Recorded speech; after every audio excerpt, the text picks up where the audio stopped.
അസ്സലാമു അലൈക്കും. എല്ലാവർക്കും റസോയിലേക്ക് സ്വാഗതം.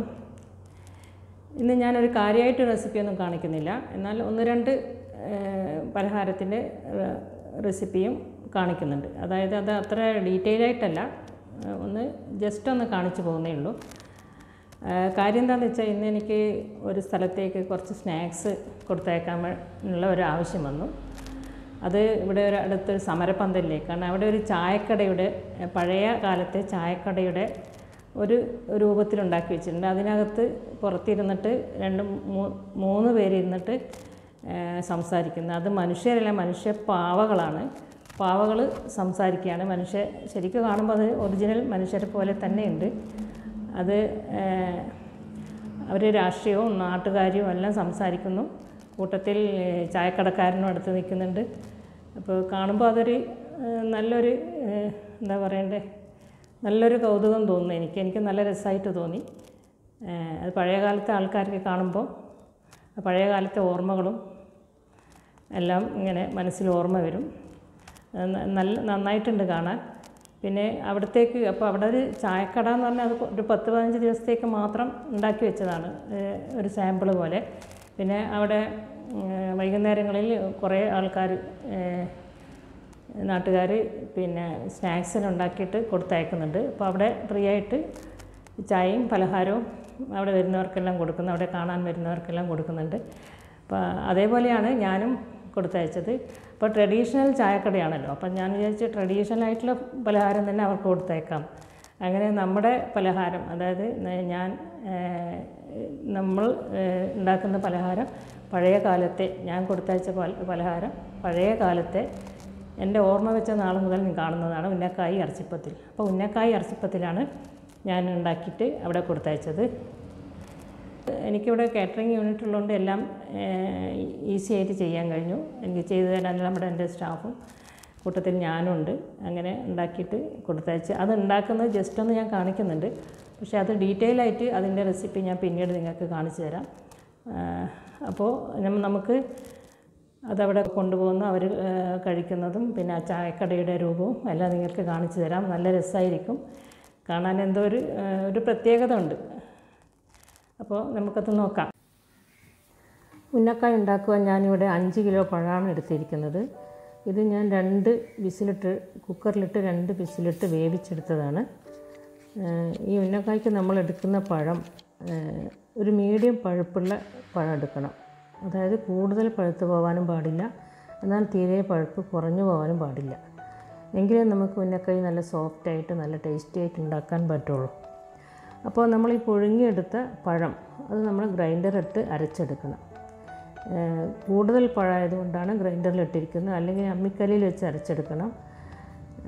പിന്നെ മിക്സിയിലും അരച്ചെടുക്കാൻ നമുക്ക്, പക്ഷേ അത് കുറച്ച് ലൂസായിപ്പോവും, നമുക്ക് ഉരുട്ടാൻ പ്രയാസമായിരിക്കും. അപ്പോൾ ഇത് ടൈറ്റായിട്ട് അരച്ച് കിട്ടണം.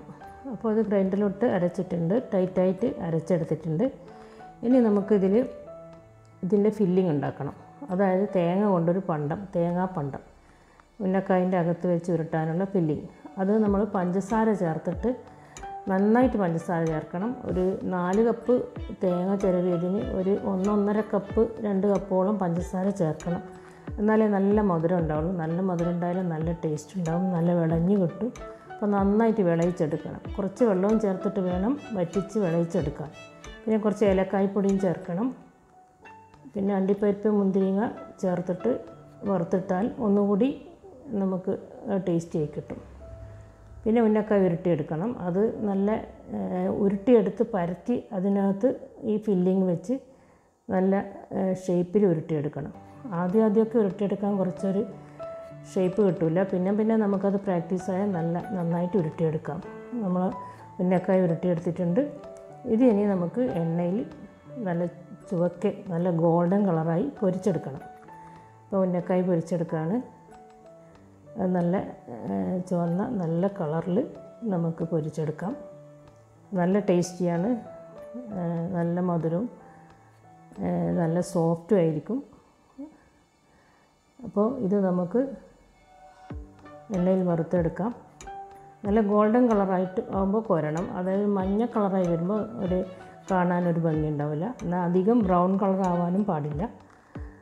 അപ്പോൾ ഉന്നക്കായ് നമുക്ക് പൊരിച്ച് മാറ്റി വെക്കാം. അതിന് ശേഷം കണ്ടോ നല്ല ഗോൾഡൻ കളറായിട്ട് വന്നിട്ടുണ്ട്. ഇത് നമുക്ക് വറുത്ത് കോരി വെക്കാം.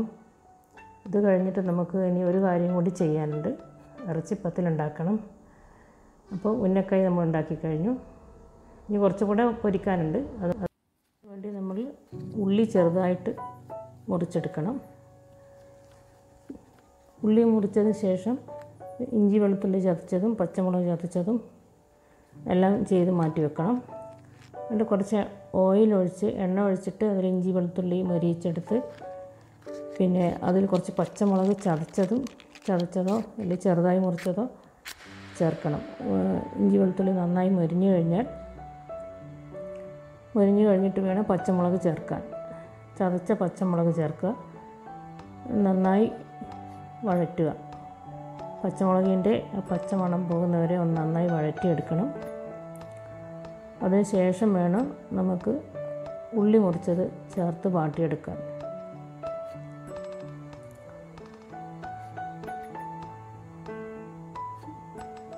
ഉള്ളി ചേർക്കാം. ഉള്ളി ചേർത്ത് നന്നായി വഴറ്റി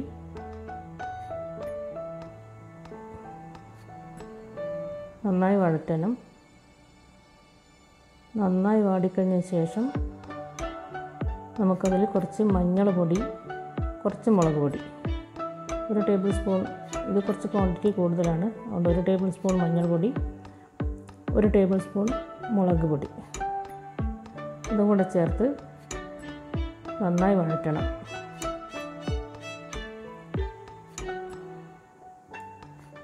ഇതിലേക്ക് ആവശ്യത്തിന് ഉപ്പ് ചേർക്കണം. ഉപ്പ് ചേർത്തിട്ട് ഒന്നുകൂടെ വഴറ്റിയെടുക്കുക. എന്നിട്ട് കുറച്ച് കറിവേപ്പില മുറിച്ചിട്ട് അതിൽ ചേർക്കുക. ചെറുതായി നുറുക്കിയിട്ട് ഈ ഉള്ളിയിലേക്ക് ചേർക്കുക. ഇറച്ചിപ്പത്തിലിൻ്റെ ഫില്ലിങ് ഉണ്ടാക്കുകയാണ്. ഈ ഫില്ലിങ്ങിന് നല്ല എരിവുണ്ടായിരിക്കണം. അതിനാണ് പച്ചമുളക് ചതച്ചിട്ട് ചേർത്തത്. പിന്നെ ആവശ്യത്തിന് കറിവേപ്പില ചേർക്കുക. എന്നിട്ട് നന്നായിട്ട് ഇളക്കണം. നന്നായി ഇളക്കി വാട്ടിയെടുക്കണം. നന്നായി ഇളക്കി വഴറ്റിയെടുക്കണം. വഴറ്റിയെടുത്തതിന് ശേഷം കുറച്ച് സമയം ഉള്ളി വാടി കിട്ടാൻ കുറച്ച് സമയം എടുക്കും. ഇപ്പോൾ നന്നായി വഴറ്റി അതിലേക്ക് കുറച്ച് ഗരം മസാലപ്പൊടി ചേർക്കണം, മല്ലിയില ചേർക്കണം. അത് കഴിഞ്ഞിട്ട് വേണം നമുക്ക് ചിക്കൻ വേവിച്ച് മിക്സ് ചെയ്ത് ഇതിൽ ചേർക്കാം. ഉള്ളി നന്നായി വാടിയിട്ടുണ്ട്. ഇനി നമുക്ക് ചിക്കൻ വേവിച്ച് വെച്ചിട്ടുണ്ട് കുക്കറിൽ.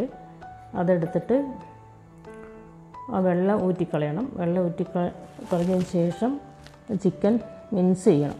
അത് കൈകൊണ്ട് നുറുക്കിയെടുക്കാം, അല്ലെങ്കിൽ മിക്സിയിൽ ഒന്ന് കറക്കിയെടുക്കാം. കൂടുതൽ ചിക്കനാകുമ്പോൾ മിക്സിയിൽ കറക്കിയെടുക്കുന്നതാണ് നല്ലത്. അങ്ങനെ മിക്സ് ചെയ്ത് വെച്ച ചിക്കനാണിത്. ചിക്കനും ബീഫും എന്ത് വേണമെങ്കിലും ചെയ്യാം. ബീഫാണ് ഇറച്ചിപ്പത്തിന് ടേസ്റ്റ്. ഞാനിപ്പോൾ ചിക്കനാണ് എടുത്തിരിക്കുന്നത്. ബീഫ് എല്ലാവരും കഴിച്ചൊന്നും വരില്ലല്ലോ. അപ്പോൾ ചിക്കൻ മിക്സ് ചെയ്തത് ഞാനിതിൽ ചേർത്തു. അതിനുശേഷം ആവശ്യത്തിന് മല്ലിയിലയും ചേർത്തു നന്നായി ഇളക്കി വാട്ടിയെടുക്കണം. അതിനുശേഷം വേണം നമുക്കിതിൻ്റെ മാവ് തയ്യാറാക്കാൻ. ഇത് ഉരുട്ടിയെടുത്തിട്ട് പരത്തി അതിനകത്ത് ഈ ഫില്ലിങ് വെച്ച് പേസ്ട്രി കട്ടർ കൊണ്ട് കട്ട് ചെയ്തെടുക്കണം. ത്രികോണമായിട്ടാണ് കട്ട് ചെയ്യാൻ. ഇറച്ചിപ്പത്തിലിന് കട്ട് ചെയ്ത് മാറ്റി വെക്കണം. എന്നിട്ട് അത് എണ്ണയിൽ പൊരിച്ചെടുക്കല്ല, എണ്ണയിൽ വറുത്ത്, അതായത് നല്ല ചുവക്കെ വറുത്തെടുക്കണം. ഇങ്ങനെ കട്ട് ചെയ്യണം. ത്രികോണമായിട്ട് റൗണ്ടായി പരത്തി പിന്നെ അതിൽ നിന്ന് ഫില്ലിങ് വെച്ച് എന്നിട്ട് അതിങ്ങനെ കട്ടർ കൊണ്ട് ത്രികോണമായിട്ട് കട്ട് ചെയ്തെടുക്കണം. അങ്ങനെ ഇറച്ചിപ്പത്തിലുണ്ടാക്കി വെച്ചിട്ടുണ്ട്. ഇനി അത് വെളിച്ചെണ്ണയിലോ ഓയിലിലോ ഏത് വേണമെങ്കിലും ഉപയോഗിക്കാം. ഞാനിപ്പോൾ ഓയിലാണ് എടുത്തിരിക്കുന്നത്. ഓയിൽ ചുവക്കെ വറുത്ത് കോരണം.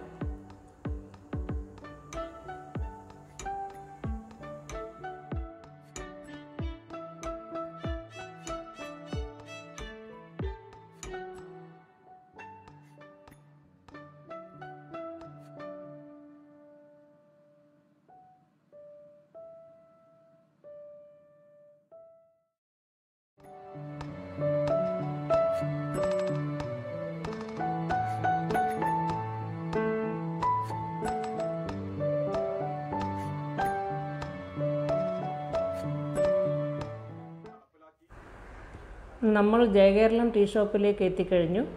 ഇനി ഇവിടെയുള്ള കാര്യങ്ങൾ നമുക്ക് കാണാം.